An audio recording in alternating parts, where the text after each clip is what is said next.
काशी के बसैया, काशी के बसैया, काशी के बसैया पर काशी के खेवैया। नमस्कार दोस्तों, और संवाद के इस नए एपिसोड में आप सभी का स्वागत है। मैं हूँ Surbhi Sahay, student of Sunbeam women's college Varuna से, और आज हम शुरू करने जा रहे हैं एक नया सफ़र, बनारस की कहानियाँ। जैसा कि आप सब जानते हैं, बनारस, वाराणसी या फिर काशी, ये सिर्फ एक शहर ही नहीं, एक अनुभव है।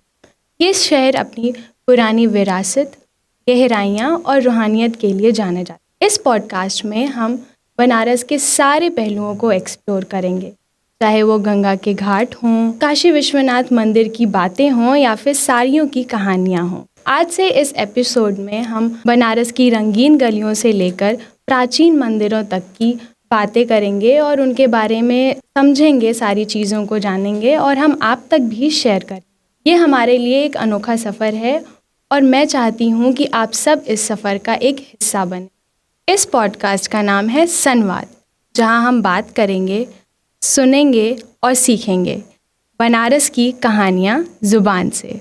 So friends, get ready for a new adventure where every twist and turn will reveal the new facet of Banaras. All you need to do, stay with us for each of the episodes. To make this inaugural truly special, we have among us a guest great of statures and spiritual wisdom, Mr. Harsh Pandey. He holds a bachelor's degree in political science and honors in international relations. Sir, what makes Banaras the oldest city continuously inhabited in the world? And इसके जो इतिहास है, इसकी जो संस्कृति है, पूरी दुनिया में इतना क्या ऐसा है कि प्रभावित कर रही है? First of all, congratulations to you and your team on this inaugural thing. Thank you, sir. Thank you for having me here, this inaugural episode. जब हम काशी की बात करते हैं तो हमें समझना चाहिए कि काशी जो पूरे जगत को प्रकाश करने का सामर्थ्य लगती है, जो लाइट ऑफ नॉलेज, विजडम पूरे दुनिया को, काश्यतम काशी ही प्रकाशिते का, यानी एक कहावत कहा गया है हमारे पुराणों में, जिसे हमें ये समझ में आता है कि काशी जो है पूरे जगत को प्रकाश करने का सामर्थ्य रखती है। जब यहाँ पे पुराने समय में हिस्टोरियन मार्क ट्वेन आए तो उन्होंने कहा काशी मतलब क्या, काशी जो संस्कृति, काशी जो धर्म, इतिहास, समय और इन सब को भी मिला दे अगर, तो उससे भी अगर पुरानी कोई चीज़ है तो वो है काशी। जो यहाँ के इष्ट हैं, जो भगवान शिव, उनको कहा जाता है कि ना आदि न अंत।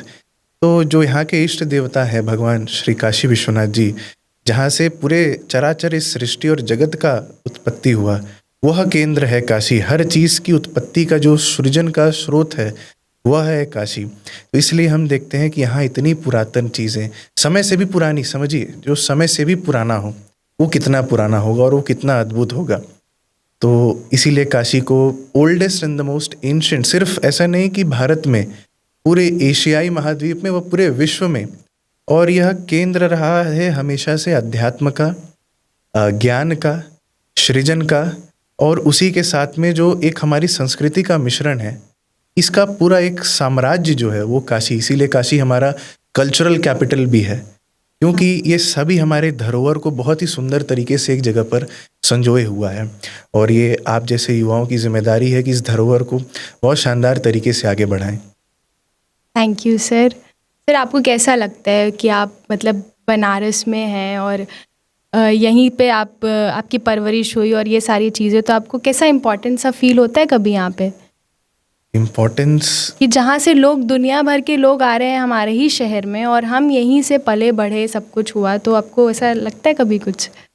मेरा बड़ा इस चीज़ पे दृढ़ विश्वास है कि कोई व्यक्ति काशी में जन्म लेता है या काशी में अगर वो अपना जीवन यापन भी करता है तो साक्षात भगवान शिव की कृपा से ही यह संभव है। वो चाहेंगे तभी आप काशी की धरती पर पैर रखेंगे, या वह चाहेंगे तभी आप काशी में रह पाएंगे। तो ये भगवान की बड़ी कृपा है। और सच में जो हम लोग कहते हैं ना, कंकर कंकर शंकर, जहाँ के छोटे छोटे स्टोन्स और पेबल्स भी में शंकर का वास हो, यानी सब जगह शिव तत्व एक व्याप्त है। भगवान की वो ऊर्जा वो सब जगह दिखती है, अनुभव होती है। यहाँ के लोग भी भगवान के गण जैसे हैं, जैसे भगवान के गण है ना, यहाँ के लोग भी उसी की तरह है। तो पूरा माहौल जिस तरह का मिलता है, यहाँ लोगों को जीवन व्यतीत करने के लिए बहुत साधन संसाधन मटेरियल पोजेशंस की आवश्यकता नहीं है।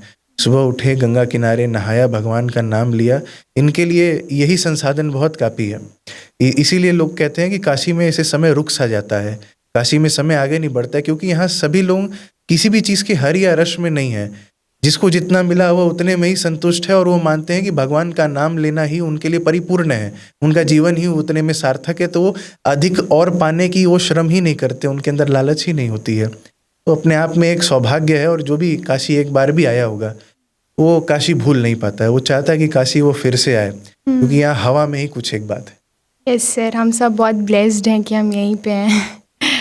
सर, जैसे कि अभी हम बात कर रहे हैं सबकी बनारस अपने शहर के बारे में हम बात कर रहे हैं, तो जो दशाश्वमेध घाट पे आरती होती है, तो ऐसा क्या है वहाँ पे ऐसा कि बहुत दुनिया भर के लोग वहाँ पे आ रहे हैं और बहुत फेमस होती है सारी चीज़ें कि का दशाश्वमेध घाट की आरती, और इतने सारे भक्तों को मतलब आकर्षित करके रखा हुआ है। ऐसा वहाँ पे ऐसा है क्या अद्भुत सा जो कि लोगों को बिल्कुल अपनी तरफ खींच रहा है? तो पहले तो घाट का बड़ा ही ज़्यादा महत्व है, आध्यात्मिक दृष्टिकोण से भी, सांस्कृतिक दृष्टिकोण से भी, और पुरातत्व के दृष्टिकोण से भी। भगवान शिव जब काशी वापस आ रहे थे देवदास के काल समाप्त होने के बाद में, तो ब्रह्मा जी ने दशाश्वमेध घाट को तैयार किया था उनके स्वागत के लिए। वहाँ 10 अश्वमेध यज्ञ किया गया था, जहाँ पर एक पूरा अनुष्ठान के माध्यम से उस स्थान को जागृत किया गया था, उसी घाट को तैयार करके। वहाँ पर 10 अश्वमेश्वर महादेव की प्रतिष्ठा हुई थी, जो साक्षात भगवान ब्रह्मा द्वारा स्थापित एक शिवलिंग है। जो गंगा आरती है उसकी शुरुआत वो भी फिलहाल में हुई है, और क्योंकि वो स्थान ही अपने आप में जागृत है, जो 5 ब्राह्मण वहाँ पर गंगा आरती करते हैं वो सभी पंच महाभूत को रिप्रेजेंट करते हैं। जो मंगलाचरण होता है, जो पाठ होता है, जो भगवान की स्तुतियाँ होती हैं, उसी में शिव तांडव होता है, पूर्णाहुति होती है। ये पूरा पद्धति और साइंटिफिक बेस्ड एक सिस्टम है आपके अंदर एक स्पिरिचुअल कॉन्शियसनेस को इवोक करने का। जब आप गंगा आरती से जुड़ते हैं, और विशेषतः माँ गंगा की आरती के समय में, शाम के समय जो सी ब्रीज हम कहते हैं, जो गंगा की तरफ से घाट की तरफ चलती है, वो शीतल हवाएं, और साथ ही में माँ गंगा की जो स्तुति है भगवान शिव के साथ में, कहते हैं कि माँ गंगा स्वयं भगवान शिव की पूजा करती थी, और जो शिवलिंग यहाँ पर था उसको गंगेश्वर महादेव कहते हैं। तो माँ गंगा जिनकी पूजा करती थी वो थे गंगेश्वर महादेव, और परस्पर भगवान शिव ने स्वयं माँ गंगा को अपनी जटाओं में यहाँ पर धारण किए हुए हैं।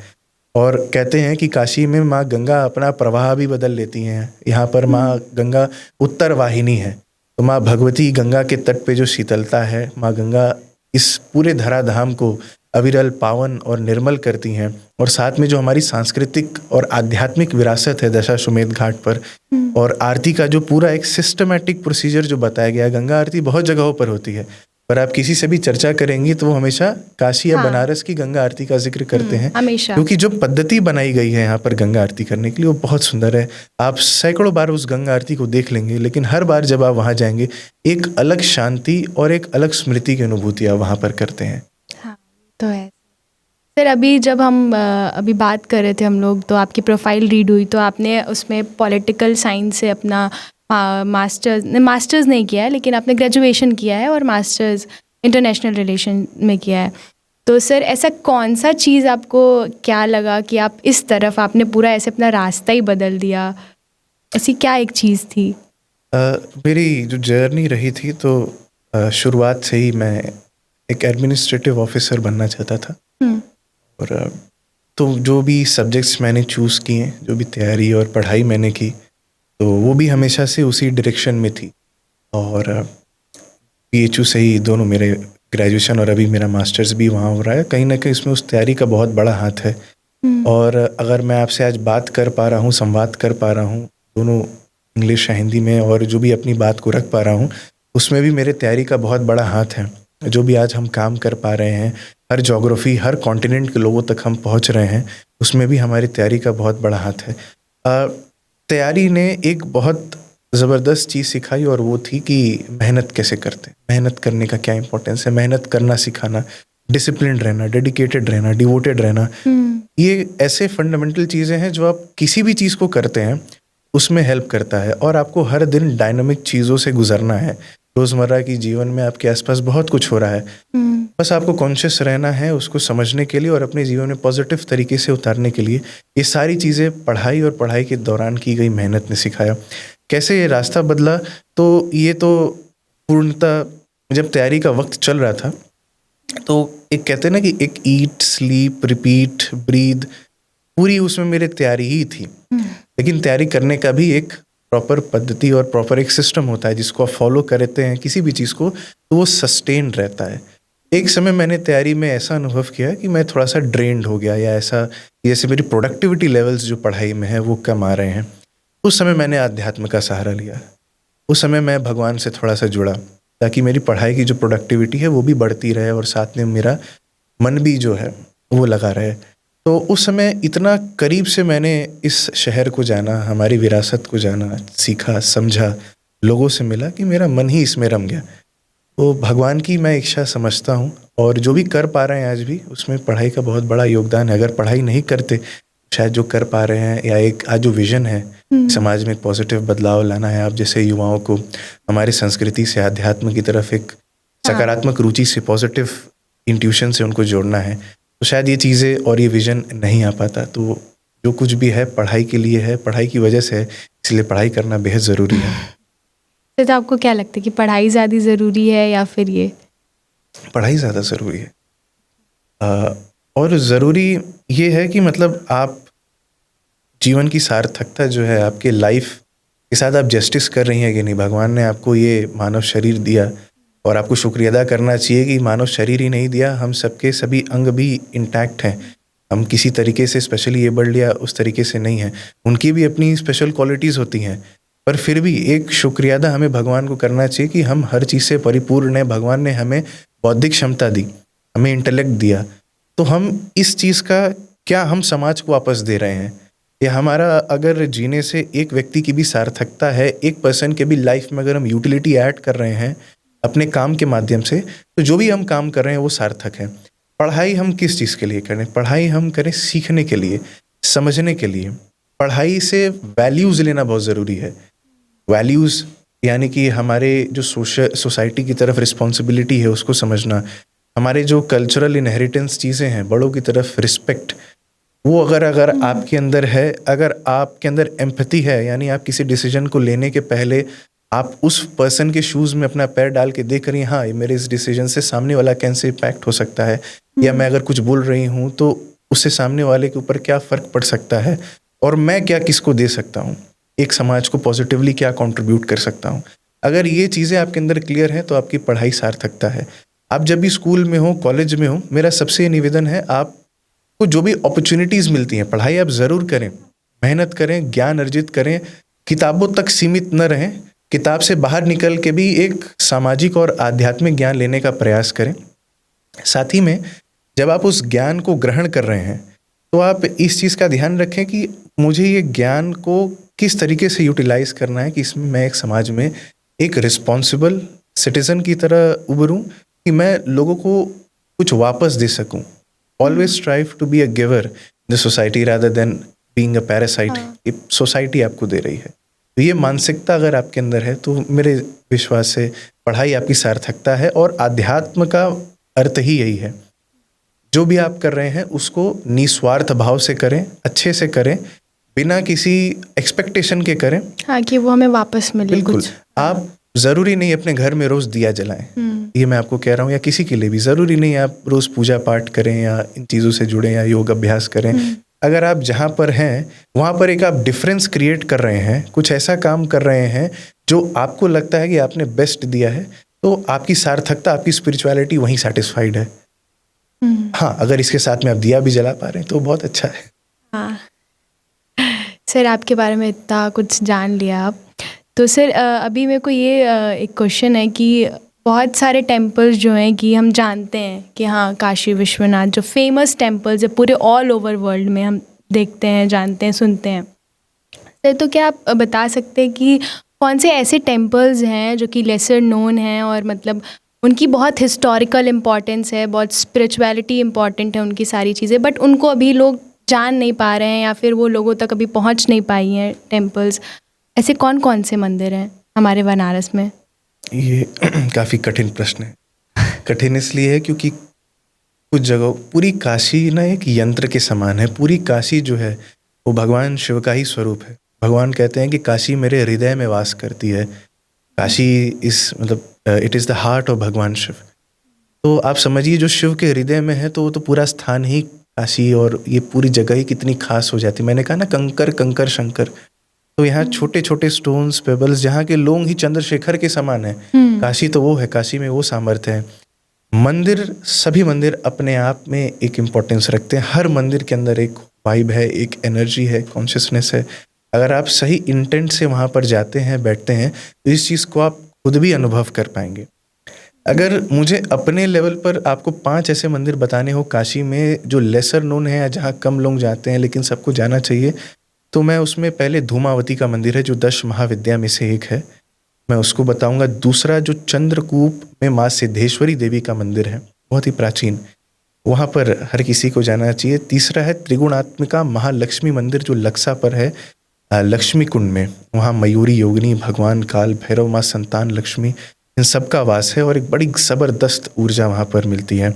चौथा है दशाश्वमेध घाट पर ही स्थित माँ शीतला देवी का मंदिर, जो कि अपने आप में एक सिद्ध पीठ है जहाँ साक्षात राजा दशरथ और उनके साथ में भगवान ब्रह्मा ने भी माँ भगवती की स्तुति व उनकी प्रार्थना करी।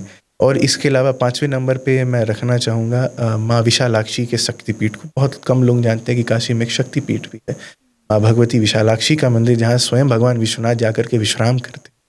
ये 5 ऐसे कह सकते हैं, बहुत लोग जानते भी होंगे लेकिन फिर भी लेसर नोन है। सबको जाना चाहिए। अगर आप आते हैं काशी, इन जगह जाना चाहिए। और इसमें मैं एक एक्सेप्शनल केस मेंशन करूँगा भगवान लाट भैरव का, जो थोड़ा सेक्लूडेड है रिलीजियसली और थोड़ा सा इस मामले में डिस्प्यूट में भी है, पर हम सभी सनातनी को वहाँ जाना चाहिए। पूरा वास्ट स्पेस है, भगवान साक्षात काल भैरव की उत्पत्ति से जुड़ा हुआ है, उनके ब्रह्म हत्या दोष निवारण से जुड़ा हुआ है और बहुत ही चार्ज्ड एटमॉस्फेयर है उस मंदिर का।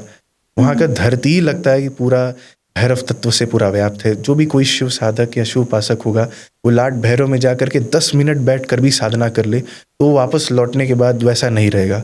वो बहुत ही चार्ज्ड एनर्जी के साथ वापस आएगा वहाँ से। सर अभी 5 ही आपने बताया, लेकिन मुझे तो लगता है ऐसे 10 या कितने, हाँ 100 मंदिरें होंगे जिन्हें हम नहीं जानते। हम लोग यहाँ से बाहर निकलेंगे, हाँ, हमें दूसरे चौराहे पर एक ऐसा मुझे भी ऐसा लगता है कि 5 क्या बहुत सारे मंदिर होंगे जो कि अभी कभी नहीं पता चले, लेकिन हाँ उनकी इम्पोर्टेंस बहुत होगी। जी यस, ये भाग्य में भी है आपके ना, जरूरी आप नहीं चाहते हैं जब आप काशी आए, ये भगवान जब चाहते हैं तब आप काशी आते हैं। तो ये जो हिडन प्लेसेस आपका पूछना है, तो ये तो और भी ज्यादा सेक्लूटेड और सेक्रेड है ना। हाँ। यहाँ तक तो और भी जो भगवान के खास होंगे या जो भगवान की इच्छा होगी वहां तक वही लोग पहुंच पाएंगे। और वहाँ की जो सैंक्टिटी है हमें वो भी बरकरार करनी है। हम उन जगहों पर टूरिस्ट बन करके ना जाएं, दर्शनार्थी बन करके ना जाएं, हम वहां पर जाएं हमारे कल्चर्स के एम्बेसडर्स बन के, है ना, वहाँ पे प्राउड हो करके उस जगह की जो एनर्जी है, जो कॉन्शियसनेस है, उससे हम कनेक्ट करें। वहाँ जा करके हम एक पॉजिटिव चेंज जो है उस जगह पे ओमनी प्रेजेंट है ऑलरेडी, उसको हम लेकर के वापस आए, ये सही सार्थकता होगी। सर तो आपका ये मानना है कि हमें भगवान अपने पास खुद बुलाते हैं, हम नहीं जाते? हाँ, भक्ति मार्ग में तो यही है कि हम भगवान से प्रार्थना करते हैं, भगवान की दर्शन की इच्छा में, भगवान के दर्शन के हमेशा एक प्रतीक्षा में अपना समय दृढ़ करते हैं, उनको मंत्र से, यंत्र से, तंत्र से प्रसन्न करके हम चाहते हैं कि भगवान हमारे पास है। हम निरंतर उनका भजन करते रहते हैं। जो normal day to day course of life में जैसे हमारे घर पे माताएं बहनें पूजा करती हैं, तो उसमें यही मार्ग है। हम भगवान से प्रार्थना करते हैं उनके आशीर्वाद, उनके अनुकंपा के लिए कि वो हम पर अपना आशीर्वाद प्रदान करें, कभी हमें उनके दर्शन हो। इसका एक अलग मार्ग भी है, लेकिन वो नॉर्मल कोर्स में जो जीवन अपना बिता रहे हैं उसके लिए नहीं, उस मार्ग में भगवान साक्षात आपके पास आते हैं। हाँ, ये तो है। सर अभी हम ये देखते हैं ना कि हम अभी मेरा कॉलेज लाइफ है, फिर किसी का भी जो कॉलेज लाइफ हुई या फिर डेली लाइफ में भी हम देखते हैं कि लोगों के पास इस टाइम पे बहुत सारा स्ट्रेस और ये सारी चीज़ें आ रही हैं नई, और पहले इतना नहीं होता था।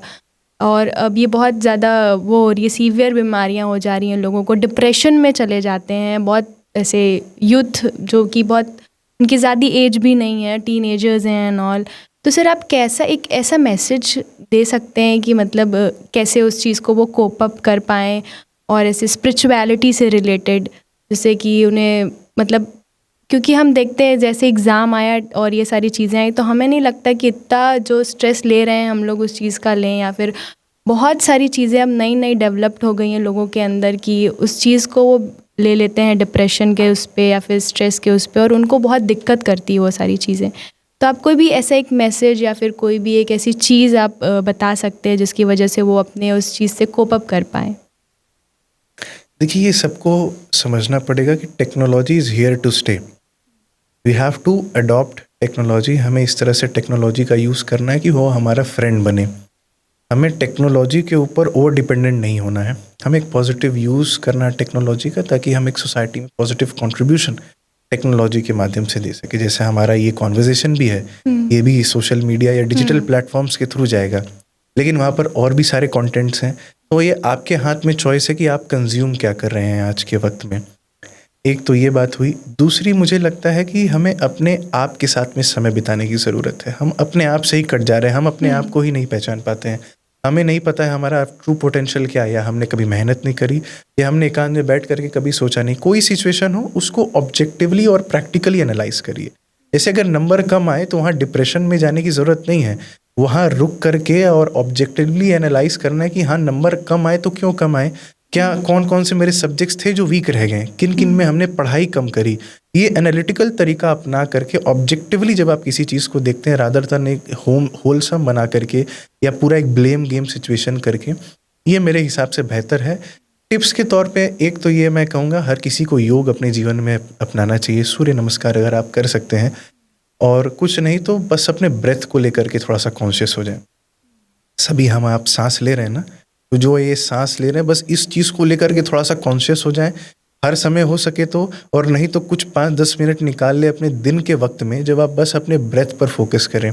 बहुत अलग अलग प्राणायाम और मेडिटेशंस के तरीके हैं, पर सिंपल कुछ नहीं करके बस एक फ्लैट इमेजरी अपने मन में बना करके श्वास लें, श्वास छोड़ें और उसको फोकस करें। उस समय में और भी थॉट्स आपके माइंड में आएंगे, स्पेशली जब आप शुरुआत कर रहे हैं। बहुत अलग अलग थॉट्स आपके माइंड में आ सकते हैं, लेकिन आपको उन थॉट्स को सप्रेस नहीं करना है। आपको एक अलग डायरेक्शन में नहीं जाना है। आपको उन थॉट्स को नेचुरली आने देना है, लेकिन हाँ, आपको कॉन्शियस रहना है कि मुझे इन थॉट से दूर जा करके कहीं ना कहीं मेरे अंदर जो परमात्मा का तत्व है, मैं एक जो इंसान अच्छा हूँ, मैं जो भगवान का अंश हूँ, मुझे उस तत्व से जुड़ना है। और मेरे अंदर के तत्व से जब मैं जुड़ूंगा तो मैं अपने ट्रू पोटेंशियल को रियलाइज कर पाऊंगा, और मैं समाज में बेहतर तरीके से कंट्रीब्यूट कर पाऊंगा। एक समाज के लिए एसेट मैं बन पाऊंगा। सर, आपको क्या लगता है कि जो हमारी जो ये जनरेशन चल रही है, यूथ की जनरेशन, वो किस तरफ जा रही है? मुझे तो बहुत ऑप्टिमिस्टिक होप है। हम पूरे वर्ल्ड में एक ऐसी रेयर पॉपुलेशन, जो डेमोग्राफी है हमारी वो ऐसी है कि हम 65% जो पॉपुलेशन वो 35 ईयर्स के नीचे है। तो मैसिव पोटेंशियल इज़ देयर। मुझे लगता है इसको हमें पॉजिटिव तरीके से यूटिलाइज करना है। कुछ अंश आध्यात्म का, संस्कारों का अगर हर व्यक्ति के जीवन में हो, क्योंकि मेन चीज़ है ये हमारी जड़ें हैं, ये हमारे अस्तित्व का कारण है। अगर हम अपने अस्तित्व से कटने लगेंगे तो हम अपने जो आगे जीवन में हो सकता है बहुत आगे पहुंच भी जाएं, फिर ये भी हम पहुंच के वहाँ पे अपने आप को क्वेश्चन करेंगे कि जो मैंने ये चीज़ें करी तो ये वर्थवाइल है या ये फ्यूटाइल है।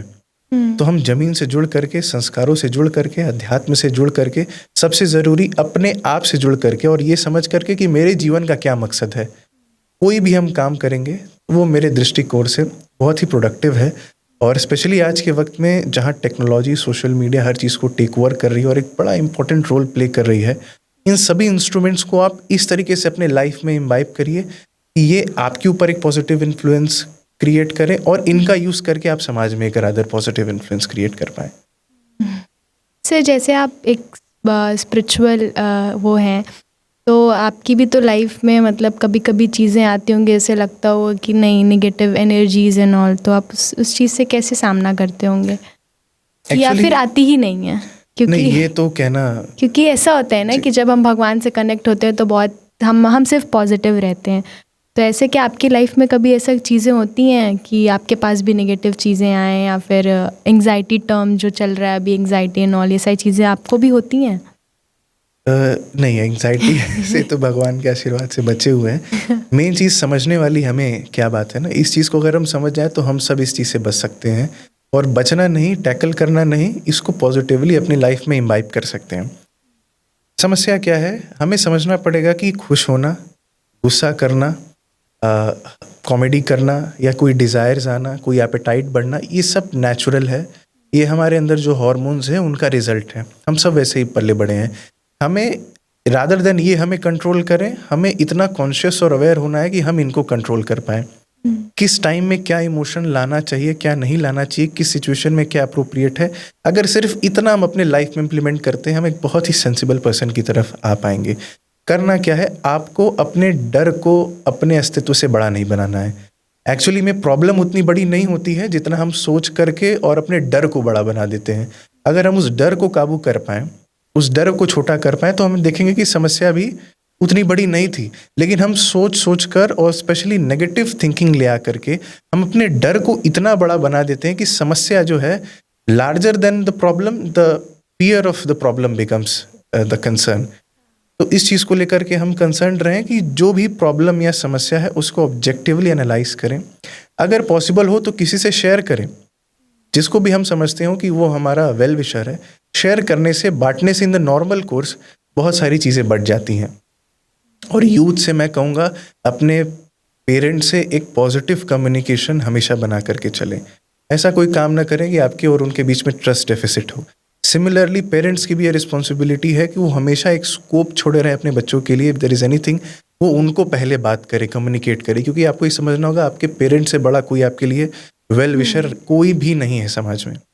तो कोई भी चीज़ हो, आप उनसे बात करेंगे तो आप देखेंगे ऑटोमेटिकली जो आपको ढांढस वो देंगे, जो सामर्थ्य आपको देंगे, जो पॉजिटिव चीज़ आपको वो देंगे, तो काफ़ी सारी चीज़ें वहीं से सॉल्व हो जाएंगी। इसमें दोस्त भी बहुत काम आते हैं। अगर आपके अच्छे दोस्त हैं, आप उनसे बात कर पाएँ, शेयर कर पाएँ, हो सकता है ज़रूरी नहीं है वो सॉल्यूशन आपको दें। सिर्फ आप अगर पॉजिटिवली कम्युनिकेट करके ये चीज़ें उनको शेयर करेंगे, you will feel much light and कामर। लेकिन लॉन्ग टर्म में, जैसा मैंने कहा, आपको समझना पड़ेगा कि ऑब्जेक्टिव जो है इस पीछे प्रॉब्लम का वो क्या है। और रादर देन कि होलसम में आप कोई ब्लेम गेम में जाएं, अपने आप को ही ब्लेम करने लगें, इस चीज़ को ऑब्जेक्टिवली सॉल्यूशन करने की प्रयास करें। डर को अपने से बड़ा न बनाएं, अपने साथ समय व्यतीत करें। तो आप लॉन्ग टर्म में इन चीज़ों से देखेंगे कि सिचुएशंस तो आते रहेंगे लेकिन आपको ज़्यादा फ़र्क नहीं पड़ेगा। एक अभी रिसेंटली हम किसी चीज़ के लिए वडोदरा गए हुए थे, तो वहाँ एक एंटरप्रेन्योर से हमारी मुलाकात हुई। तो उन्होंने कहा कि हर्ष भाई, मुझे जो मेडिटेशन, स्पिरिचुअलिटी या भगवान के आशीर्वाद से कुछ मिला या नहीं मिला ये तो मैं नहीं कह सकता हूँ, लेकिन ये मैं ज़रूर बता सकता हूँ कि जिस सिचुएशन पे लोग पैनिक कर जाते हैं, उस सिचुएशन पे मुझे थोड़ा सा कंसर्न होना शुरू होता है। आप इस चीज़ को कॉन्शियस रहेंगे तो आप धीरे धीरे देखेंगे ये चीज़ आपके जीवन में। यस सर, ये तो है। थैंक यू सर, इतना सब कुछ आपने मतलब इतने अच्छे तरीके से पूरा एक एक उस करके बताया है, टर्म वाइज करके, कि जिसकी वजह से बहुत आसानी रहेगी हम सभी को इसको अपने लाइफ में लाने में। सर, अब वापस से हम आते हैं अपने वाराणसी अपने शहर में। सर, जैसे कि हम जानते हैं कि Varanasi is the oldest city. तो अभी जैसे कि पूरी डे टू डे लाइफ में हमारे इतनी तेज़ गति से जो लाइफ भाग रही है, ये काम वो काम, और इतनी बिज़ी लाइफ, बिज़ी शेड्यूल, जिसके पास आप जाइए उनके पास 2 मिनट नहीं है आपसे बात करना, या फिर वो आपके फैमिली से ही क्यों ना हो, कुछ भी, क्योंकि बहुत अब टेक्नोलॉजीज़ की वजह से या फिर किसी भी कारण अब लाइफ बहुत लोगों की फास्ट होती जा रही है। तो अगर जब हम बनारस की बात करते हैं तो ऐसा लोग बोलते हैं कि बनारस में एक ठहराव है। तो ऐसा क्यों बोलते हैं कि बनारस में एक ठहराव सा है, यहाँ पे बहुत भागा दौड़ी और ये सारी चीज़ों में नहीं, लोग अपने में ही मस्त रहते हैं। तो ऐसी क्या बात है यहाँ के शहर में? एक तो ये जो शहर है ये साक्षात महाकाल का नगरी है। महाकाल यानी समय के देवता, साक्षात भगवान काल भैरव जहाँ की सुरक्षा करते हो, पतित पावनी माँ गंगा जहाँ को अविरल और निर्मल करती हूँ, भगवान शिव की सत्ता जहाँ पर व्याप्त, तो भगवान शिव सदैव ध्यान में रहते हैं। काल भैरव जी स्वयं समय के देवता हैं। ऐसा जगह जहाँ हर समय शुभ है, आपको कोई ऑस्पिशियस समय तिथि की गणना नहीं करनी है, जो भी आपको काम करना है हर समय, क्योंकि वो उनका प्रेजेंस यहाँ पर है, उस प्रेजेंस ही हर समय को यहाँ पे शुभ बनाता है। जो यहाँ के लोगों का मिजाज है, मैंने कहा ना कि मटेरियल पोजीशंस के पीछे लोग ज़्यादा भागते नहीं हैं। अगर उनके पास 10 रुपये हैं, उनका जो जीवन यापन है वो 10 रुपये में ही हो रहा है, तो कभी वो 11 रुपये कमाने के लिए एक्स्ट्रा एफर्ट नहीं करेंगे। क्योंकि उनको पता है कि महादेव की भक्ति, महादेव का नाम, और जो यहाँ का एक पॉजिटिव कॉन्शियस इन्वायरमेंट है लोगों का आपस में, वो ही सेल्फ सफिशिएंट है उनके हैप्पीनेस के लिए। तो एक दूसरी चीज़ है लोगों का यहाँ पे जो प्रेजेंस है, और तीसरा एक ओवरऑल जो मूड है ना सिटी का, बनारस कहती इसीलिए क्योंकि यहाँ हर कुछ रेडिली अवेलेबल है। तो जब आप यहाँ पर आते हैं, यहाँ के लोगों से मिलते हैं, यहाँ की संस्कृति से आप जुड़ते हैं, तो वो इतना सूदिंग, कामिंग और रिलैक्सिंग है कि लोगों को लग सकता है कि यहाँ पर समय बहुत धीरे धीरे व्यतीत हो रहा है, या फिर समय तो अपनी रफ्तार से ही चल रहा है, लेकिन जो इनहेरेंट एसेंस है यहाँ के लोगों का, यहाँ के कल्चर का, यहाँ की चीज़ों का, किसी भी चीज़ के लिए कोई रश नहीं है। ये जो बाहर से स्पेशली लोग आते हैं, बहुत टाइम बाउंड होते हैं, इस चीज़ से बड़ा परेशान भी हो जाते हैं। कल मेरी एक लेडी से बात हो रही थी, तो उनका कहना है कि काशी में तो कोई काम करवाने के लिए हमें अगर जहाँ 1 दिन लगता है, यहाँ 4 दिन लग जाते हैं। क्योंकि यहाँ जो इनहेरेंट एसेंस है, कोई रश नहीं, कोई भागा दौड़ नहीं, अपने समय से जो चीज़ होनी है वो अपने समय से होगी। तो जब लोग यहाँ आते हैं तो वो भी इस तत्व से मिल जाते हैं, वो भी घुल मिल जाते हैं। और यहाँ की हवा में ही कुछ ऐसा बदलाव है ना कि आपको कुछ नहीं, आप सिर्फ यहाँ आकर के थोड़ी देर गंगा किनारे बैठ जाएं तो आपको लगेगा कि हाँ, मैं शांति में हूँ। ऐसा लगेगा कि सदियाँ बीत गई, कई दिन बीत गए, लेकिन हो सकता है जब आप घड़ी देखेंगे तो चंद मिनट ही बीते हैं। तो साक्षात जहाँ मणिकर्णिका महाशमशान घाट हो, जहाँ माँ गंगा सदैव इस धरती को पवित्र करती हो, और जहाँ के लोग साक्षात भगवान के गण के समान हो, एक मिजाज जो अल्हड़ मिजाज यहाँ का कहते हैं, ये सब इस चीज़ के लिए कंट्रीब्यूट करती है।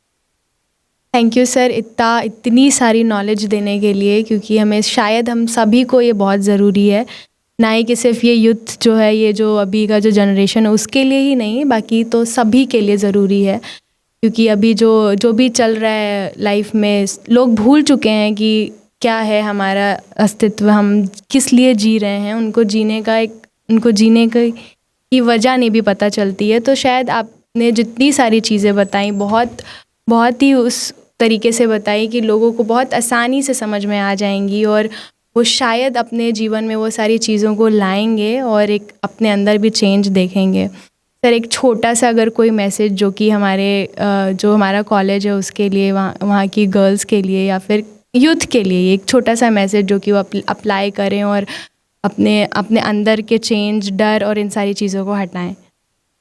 पहले तो जैसे मैंने कहा, बहुत शुभकामना और बधाई कि ऐसा प्लेटफॉर्म आपने बनाया कि जिसके थ्रू ये मैसेज कम्युनिकेट हो सके। सभी को मेरा मैसेज यही रहेगा कि जो भी आप कर रहे हैं वहाँ पर एक डिफरेंस क्रिएट करने के स्ट्राइव करें। जो हर किसी ने किया है वही आप करेंगे तो फिर आपके जीवन की सार्थकता क्या रह गई। अगर आपको कोई ऑल्टरनेटिव पाथ चूज़ भी करना है, आपके पास कोई क्रिएटिव थॉट है, आइडिया है, उसको एग्जीक्यूट करने से आप डरे नहीं, सामने जाएं। अगर आप सच में सिंसियर होंगे, लोग आपको मिलेंगे, रास्ता बनेगा, आपका काम बनेगा, और आप देखेंगे जो आप मंजिल तक जहाँ पहुँचना चाहते थे, इवेंचुअली आपको सारे फोर्सेस हेल्प करेंगे वहाँ तक पहुँचने के लिए। डर से नहीं डरना है, डर को प्रॉब्लम से अपने ज़्यादा बड़ा नहीं बनाना है। हमें ये डर और प्रॉब्लम दोनों को हमेशा डिफरेंशिएट करके ही देखना है। डर को इतना बड़ा ना बना दे कि समस्या छोटी हो जाए और डर हमारा बहुत बड़ा हो जाए। और आप सभी यूथ हैं और अपने संस्कारों से जुड़ें, अपने काशी में जाएं, काशी को एक्सप्लोर करें। बहुत सारी चीज़ें हैं, ऐसा कहा जाता है कि गया पिंडे प्रयाग मुंडे और काशी ढूंढे। काशी सिर्फ आप ढूंढने अगर निकल जाएं तो भगवान आपको मिल जाएंगे और अपने अंतर मन से आप एक संवाद कर पाएंगे। इतना सामर्थ्य है हमारे काशी में। तो आप सब जो काशी में रहते हैं, थोड़ा सा वक्त निकालें, काशी के ऐसे ऐसे जगहों पर, कुछ जो हमने भी अपने प्लेटफॉर्म पे कवर किया है, स्वयं जाएं और उन जगहों को एक्सपीरियंस करें। ये आपके काशी में रहने का रेलेवेंस बढ़ा देगा और ये चीज़ें आपको ज़िंदगी भर हर सिचुएशन में हेल्प करेंगी। Thank you sir. Thank you for having me. Thank you so much sir, आप इतना अपना टाइम निकाल के आए, इतना सारा। थैंक यू सो मच सर। हर हर महादेव। हर हर महादेव। काशी के बसैया पर काशी के थे